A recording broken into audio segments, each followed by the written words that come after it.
wounds. They also wanted access to communication devices, specifically to show anything between Jody and Ruby regarding Franke's children left in the care of Hildebrandt at her home. There's also a third warrant wanting Jody's cell phone she had on her when police came in contact with her that day. Here are some of the findings from the warrants, one of them from an affidavit by the officers asking for the warrant to be signed. It reads, quote, "The victim informed officers that Jody put the ropes on their ankles and wrists and that they used cayenne pepper and honey to dress the wounds," end quote. Officers wrote that a search warrant was served, and they found that Ruby Franke had left her children in the care of Jody. They located one other child in her home. They also ended up seizing 5 MacBook laptops and 4 iPhones in the home to see if there had been any communication between Jody and Ruby about the children or potential abuse. Among items seized, tape, saran wrap, bowls with red liquid and a spoon, bandages, along with ropes, handcuffs, and carabiners. To learn more about the findings that day, you can read more about all of these, KUTV.com. Check out the video that I actually put up earlier today on our YouTube channel. It's posted as a short, so it's less than 60 seconds. But we also did a Facebook Live on this, talking more about some of these documents that we were able to uncover today and how it all pertains to what we have here. You can see part of it on your screen right now. You can find it at KUTV.com. All right, Chief Meteorologist Sterling Paulson is here. I know, Sterling, we got to shuffle this way here because you're going to go 3D on us. Yeah, I am. First off, it's always great to have you at 5:30. This is always so much fun. What are you showing off? Yeah, so there's an early hunt for the elk. And so if I'm getting out of the way because I know what's going to happen. We're going to come over here. So come over here, right over here. Sure. Yeah. I'm getting in. All right, you in? Okay, now you might be in behind a tree or something. Okay. We'll see what happens when it all comes. Oh, not bad. Oh, look out, I even have some more room. Look out. Okay, good. Oh, okay. I just missed it. So this is... Someone was looking Friday, for me. Temperatures in the 30s with what? Rain and snow. That's above 9,000 feet. So that you don't have to worry about it in the valleys. 40s on Saturday, 40s on Sunday. So you're going to want to be prepared for some cooler temperatures, okay? And I think we've already seen a little bit of glimpse of winter in the Uintas, right? We had one day maybe where a little dusting at high elevation. Yeah. Do you want to walk into the trees there? Of course I do. Go ahead. I need to disappear. See ya. Walk into the trees. There he I'm goes. gone. Look at that. How he just went through the trees. All right, let's get to the forecast. I'll show you what's going on. I love it. Okay. There's the cold front right there. That's what ushering in the cooler temperatures, and there are some showers and thunderstorms along that cold front this afternoon. And the winds have been blowing out of the south here along. Nothing terrible, though we haven't even seen like 30, 40 mile an hour winds. We have seen 25 to 35 mile an hour winds, but nothing more than that. But these thunderstorms up in Idaho are pretty stout, so they're going to be producing a little bit of wind. We've got a little thunderstorm area that's just developed east of Brigham City and just south of Logan, and probably headed for Bear Lake. In fact, it is headed for Bear Lake. So some gusty winds at Bear Lake are possible in the next 20 minutes or so. You can see we've got a few storms to the north and west of Park Valley. They've had a few little sprinkles today. This is an area that we're watching. This is Las Vegas. So there's a little system that's working its way. It's just popped up. The computer model's picked up on it, and it's working its way toward the north. So you can see this is at 5 o'clock. We'll see these little showers and storms popping up. So Cedar City, you're probably going to see one. And then tomorrow, that cold front moves in, and there it is at 11 a.m. tomorrow morning, moving through the Wasatch Front, bringing behind it the cooler temperatures. So we've got the winds today. This is 5 o'clock winds generally, and this is wind speed, not wind gusts. So this is all just wind speed. So 15 to 25 miles an hour looks like what the range we've got. And here along the Wasatch Front, not terribly windy, but a little bit breezy.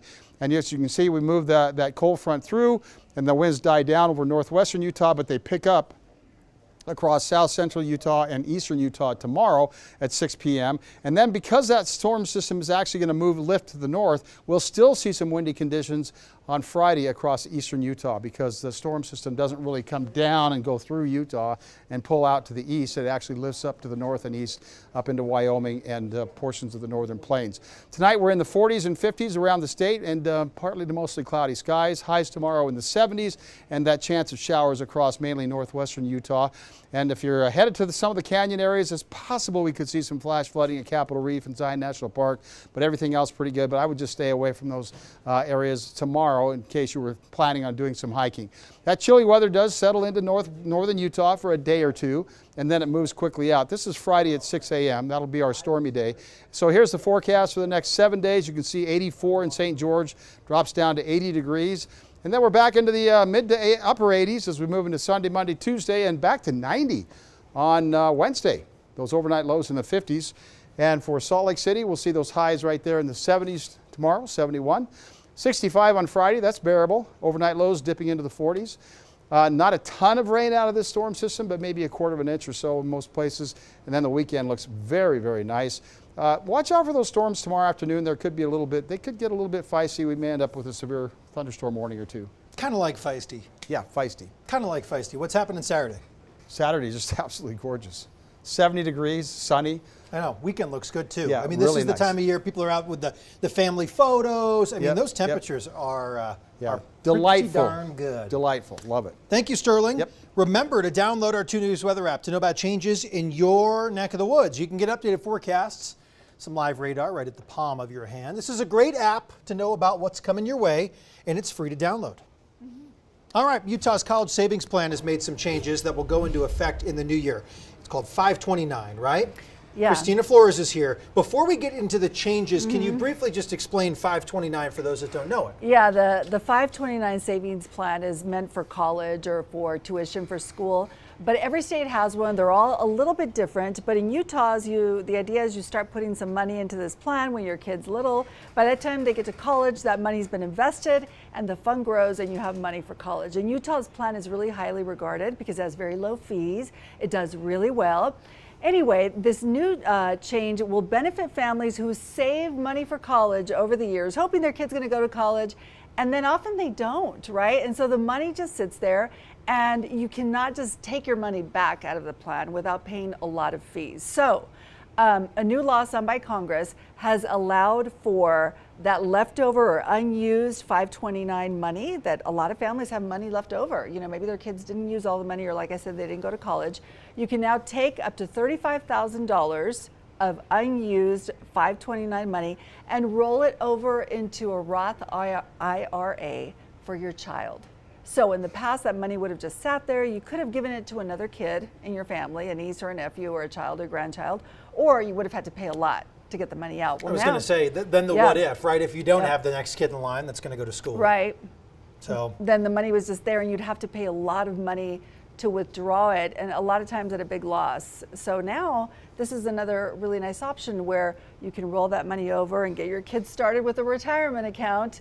The whole Never too early. purpose of this is to get people better prepared for retirement. yeah, and of course, because some people don't think about that until it's too late, really, Right. and you're figuring out, oh, what's going to happen when I decide to call it quits in 10 years compared to if you're able to start saving as early as that college age. Right, and so if you start saving when you're really young, think of all the interest or all the earnings you can accrue over the right? years. We hope there's a good accrual. That's the idea. But anyway, the Utah 529 plan does have a really good reputation, and so that is a place where a lot of financial advisors recommend that families put money if they can, start with the kids early, and then save a little bit for college so it doesn't all hit you at once. And just quickly, any indication behind the change? Obviously, the legislature had something to do with it, but were there? No, it was Congress. Oh, it was Congress.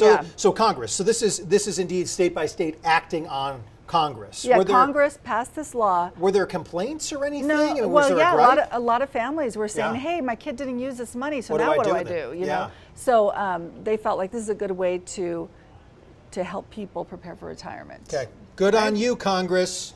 We're Good keeping thing tabs. they did something really good. We're keeping tabs here. What do you know? September 20th. I'm going to remember this one.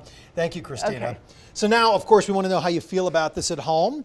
Does the change to the 529 college savings accounts impact you? A lot of you are weighing in. Love to see it. And you can scan the QR code. Let's take a second here just to go through some of the numbers because we didn't get to earlier on 2 News at 5 or 2 News at 4.